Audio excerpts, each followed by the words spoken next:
Good morning everyone. Today we are going to study about refraction by spherical lenses. How is the refraction takes place when light strike on spherical lenses. So before that, what is a lens? Lens is a transparent medium which is bound by two refracting surfaces. Sometimes out of these two refracting surfaces, definitely one surface should be a spherical surface, then the other surface may be either plane. But here we are going to discuss about such lenses whose both refracting surfaces are spherical. So there are two types of spherical lenses are there. In one type, both the refracting surfaces are bulged outward. That is known as, such type of lenses are known as convex lens. Here we can see two refracting surfaces are there. Both the refracting surfaces are spherical and that too bulged outward. So such lenses are known as double convex lens, or simply we call them as convex lens. And another type of lens is that in which both the refracting surfaces are curved inward. Such lenses are known as double concave lens, or simply they are known as concave lens. So where two surfaces are curved inward to form the concave lens. This is concave lens. So refraction that takes place through such lenses we are going to study. Now before moving forward, we can see here in such type of lenses there are also some terms related to these type of lenses. As we studied in case of mirror, here related to these lenses are also some common terms are there. See, we can see here this convex lens, it is bound by two spherical surfaces so that it becomes a part of, this convex lens is a part of two spheres. Like this we can imagine it as a part of, it's a part of two spheres. So each sphere is having its own center, and that center is known as center of curvature. Since there are two spheres here, there will be two centers of curvatures, and so that we can mention them as C1 as the first center of curvature, and here C2 as the second center of curvature. So for a lens, there will be two centers of curvature that can be denoted as C1 and C2. Since it becomes a convex lens, becomes a part of two spheres, it has two centers of curvature. In the same way, for concave lens also, here we can see it's a part of sphere here, and this is also a part of another sphere. So here there will be a center of curvature C1, and here there is another center of curvature C2. So again for a concave lens also there are two centers of curvature C1 and C2. We can label them as C1 and C2. Now the center of the lens is known as the optical center, and it is denoted by letter O. So center of the lens is denoted as O, which is the optical center. Now an imaginary line that passes through these two centers of curvature and optical center, that is known as the principal axis. So here also we can see there is a principal axis. It's an imaginary line that we can imagine which passes through the centers of curvature and the optical center. So these are the important parts here. Centers of curvature two are there. Optical center is the center of the lens, and the imaginary line that passes through these two optical centers, these two centers of curvature and the optical center, is known as the principal axis in case of convex lens as well as concave lens. Now it is observed that if we hold a convex lens in front of sunlight. Hold it in front of sunlight. We can see a bright spot in front of the lens. So we are holding the convex lens, allowing the sunlight to pass through this convex lens. Now the sunlight pass through this lens, undergo refraction, and we can see a spot, a bright spot on the opposite side. It is observed that that bright spot is the image of the sun, where the sun rays that are coming parallel passes through this lens, undergo refraction, and come and meet or converge at a common point. And again it is observed that on that spot, if we put some small pieces of paper and hold it for some more time, we can see that papers catch fire. This is because the sun rays that are striking on the convex lens converge to a common point. So that point we can see when a parallel beam of light passes through a convex lens, after refraction it passes through a common point.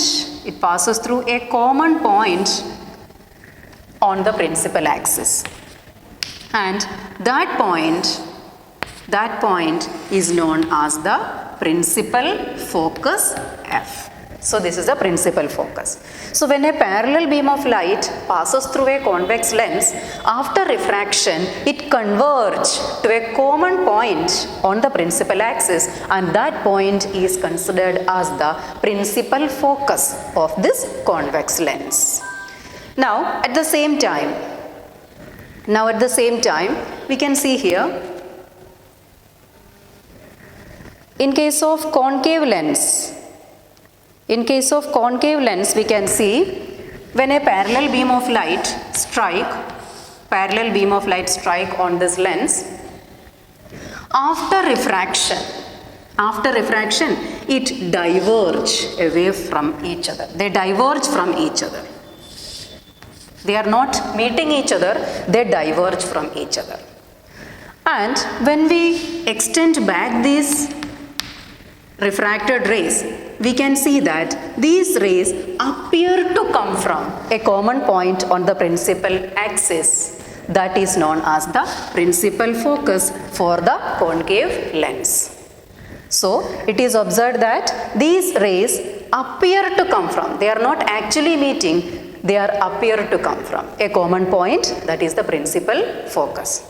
So since the rays that are passing through the convex lens converge each other, the convex lenses are also called as converging lens, and since here they diverge each other, the concave lens is also known as diverging lens. So this is the principal focus. And one important difference we can see, in case of convex lens, the principal focus lies on the opposite side of the lens. Since the rays pass through it and meet each other, so here the principal focus lies on the opposite side, the other side of the lens. Whereas in case of a concave lens, the principal focus lies on the same side, from where the object is kept, from where the light rays comes, in the same side the principal focus lies in case of convex lens, and from where the light rays comes to that opposite side lies the principal focus of a convex lens. Now the distance between the optical center and principal focus. The distance between the optical center and principal focus is known as focal length. So this is the focal length. This distance is the focal length denoted by small letter f. So here the distance again between optical center and focus is the focal length. Again we can understand here from this, focal length of convex lens, it always lies opposite to that of object, whereas focal length of a concave lens lies on the same side as that of the object. So these are the terms, that important terms that are related to lens. Now as next topic we can see the image formation by spherical lenses. The image formation by spherical lenses, we know when an object is kept in front of these type of lenses, concave lens or convex lens, its image is formed. Image is formed by the refraction of light when passes through these lenses. And both convex lens as well as concave lens can form various types of images, such as virtual images and real images. We know a real image is formed only when the light rays after the refraction actually meet. And that image, if we can obtain on a screen, such images are said to be real images. Whereas, when the light rays do not meet actually and they appear to meet, and such images we cannot obtain on a screen, are known as virtual images. Now, convex lens forms both virtual as well as real images. Most of the cases, the convex lens forms a real image, whereas it can also form virtual image.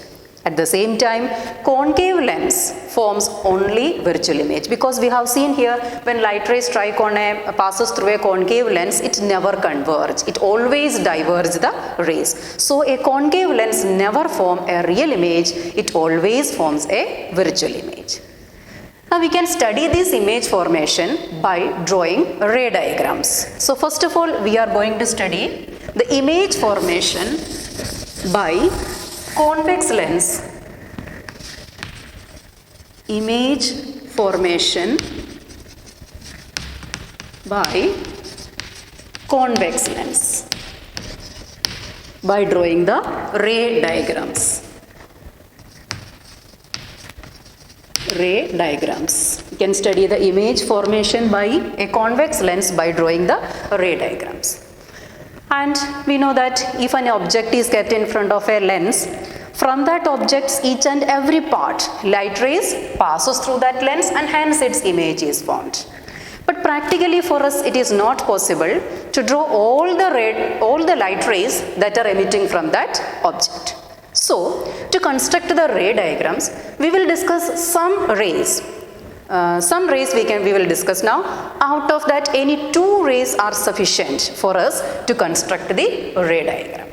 So, that are, in case of a convex lens, at the same time we can discuss about the concave lens also, what type of rays we are going to consider to construct the ray diagrams. So, in case of convex lens, the ray that is coming parallel to principal focus, parallel to principal axis. See, convex lens, it has 2 surfaces, so 2 centers of curvature are there, and at the same time there are 2 principal foci also.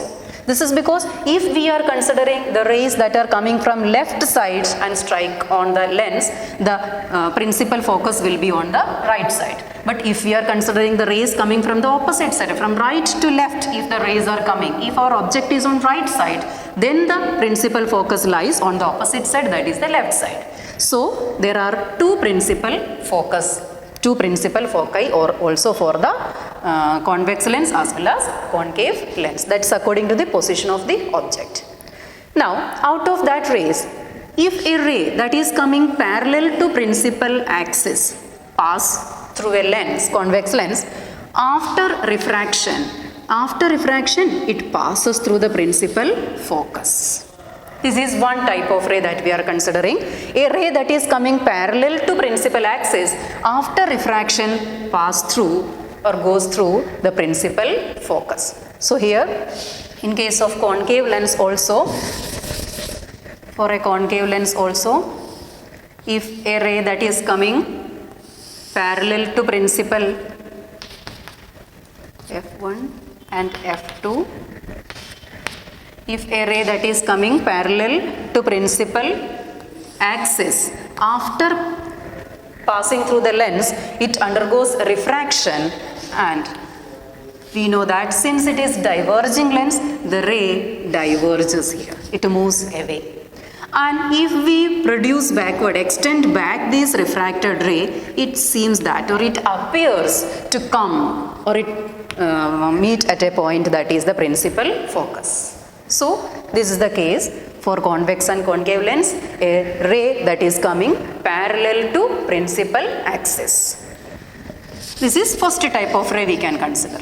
Now the second type of ray is that if a ray that strikes through the principal focus, if a ray that strike the lens through the principal focus, after refraction, if a ray strike like this,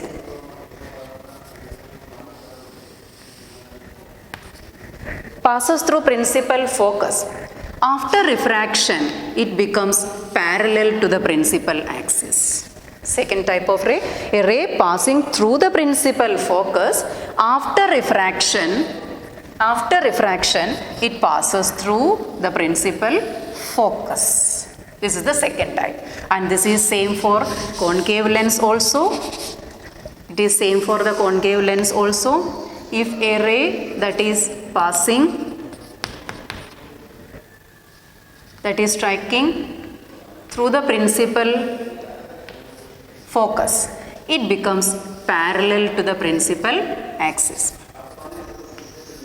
It becomes parallel to the principal axis. So when we extend these rays, we can see it passes through the principal focus. So a ray that is striking through the principal focus becomes parallel to the principal axis. This is the second type of ray that we can take. Now the third type of ray is that we can consider such rays which are passing through the optical center. If a ray that strike passes through optical center of the lens, this ray, if it strikes through the optical center, it will pass forward without undergoing any deviation. Without undergoing any change in its path, the ray moves forward. And here also, in case of concave lens also, the ray that is striking, passing through the principal optical center, this ray undergo no deviation, or without any deviation, this ray pass through this lens.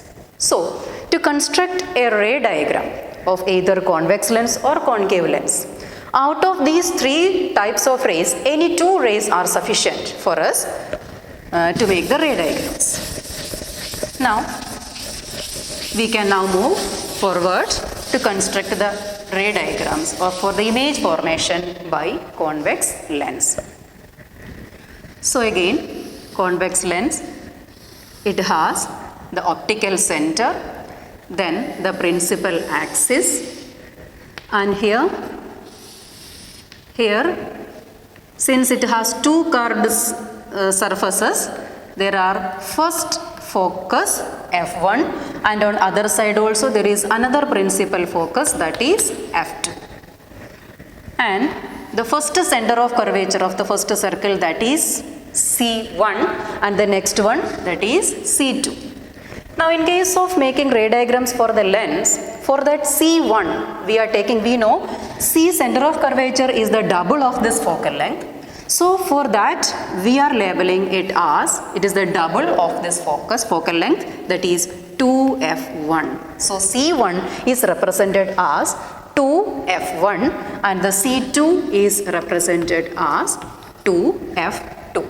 So these are the points. This is optical center. Now, when the object, the first situation we are considering is the position of object. Position of object when we consider as at infinity.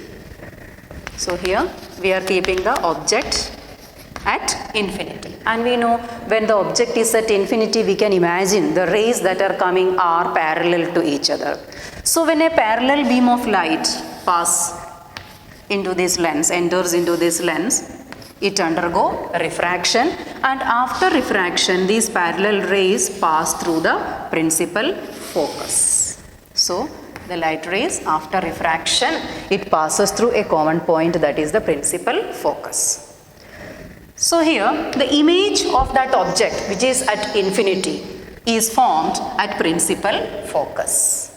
Since the image formed is by actual meeting of these light rays, we can say that the image formed here is a real image, and at the same time it is upside down, that is inverted image.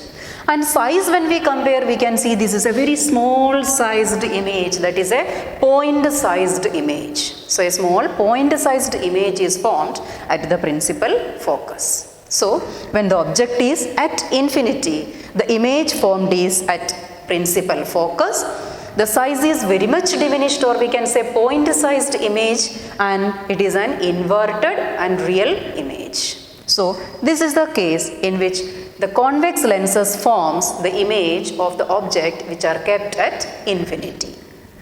Now, the second situation is that such type of lenses forms the image of objects that are kept beyond the center of curvature. So here we can see the center of curvature is 2f1. So now the object, we are keeping it somewhat closer to the lens, that is from infinity the object is now moving towards the lens, that is the object is kept beyond 2f1. So when the object is beyond 2f1, how is the image formed? Again, out of that three discussed rays, we can select it two. The one which is coming parallel to principal axis, after refraction passes through principal focus. The first ray. Another ray we can consider the ray which is passing through the focus. It enters the lens through the focus, strike the lens through the focus. After refraction, it becomes parallel to principal axis. So two rays we have taken. The one which is coming parallel goes through focus. The another one which is passing through focus becomes parallel.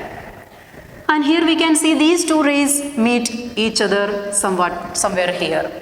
And an image of that object which is kept beyond 2f1 is formed here, that is between f2 and 2f2.